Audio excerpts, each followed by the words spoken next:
Assalamualaikum warahmatullahi wabarakatuh. Perkenalkan, nama saya Novi Alia dengan NIM 241186206001 dari kelas 4E reguler pendidikan guru sekolah dasar. Baiklah, di sini saya ingin sedikit menjelaskan mengenai hakikat pengajaran sastra di sekolah dasar.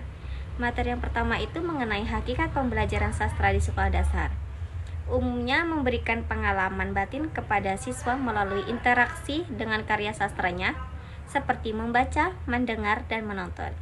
Tujuannya itu untuk mengembangkan kehalusan budi pekerti, mengasah imajinasi, dan menumbuhkan rasa cinta terhadap budaya serta kemanusiaan. Lalu materi yang kedua itu ada sastra sebagai pengalaman. Sastra ini tidak hanya untuk dibaca, tetapi untuk dialami, seperti pengalaman imajinatif. Siswa ini seolah-olah masuk ke dalam dunia cerita, yakni merasakan emosi tokoh tersebut, lalu melihat dunia dari perspektif yang berbeda. Lalu ada pengalaman pengganti. Melalui sastra ini, siswa bisa merasakan kejadian yang mungkin belum pernah mereka alami di dunia nyata, seperti berpetualang keluar angkasa atau bahkan hidup di zaman kerajaan. Lanjut, materi yang ketiga ada sastra sebagai bahasa. Sastra ini adalah bentuk komunikasi yang menggunakan bahasa sebagai mediumnya, namun dengan karakteristik yang berbeda. Yang pertama itu ada fungsi estetik.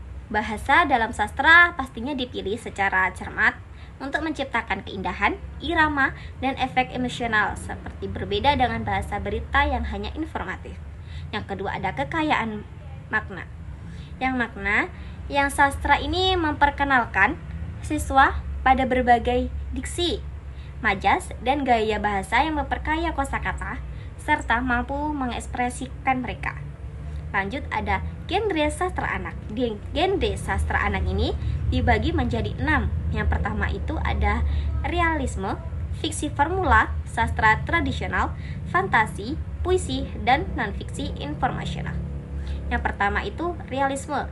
Realisme ini menceritakan tentang kehidupan sehari-hari yang masuk akal. Lalu ada fiksi formula, yaitu cerita dengan pola yang bisa ditebak, misalnya misteri atau kisah detektif nyata. Yang ketiga itu ada sastra tradisional, seperti dongeng, fabel, legenda, dan mit yang diwariskan turun-temurun. Lanjut ada fantasi, cerita yang mengandung unsur ajaib atau tidak mungkin terjadi atau mungkin bahkan bisa terjadi di dunia nyata. Lalu ada puisi dan non-fiksi informasional lainnya. Lanjut ada kontribusi sastra anak. Kontribusi sastra anak ini dibagi menjadi 5. Yang pertama itu ada perkembangan kognitif, personal, bahasa, sosial, dan budaya. Di sini saya akan menjelaskan yang pertama itu mengenai perkembangan bahasa. Perkembangan bahasa ini memperkaya kosakata tentunya dan melatih kemampuan ekspresi secara estetik.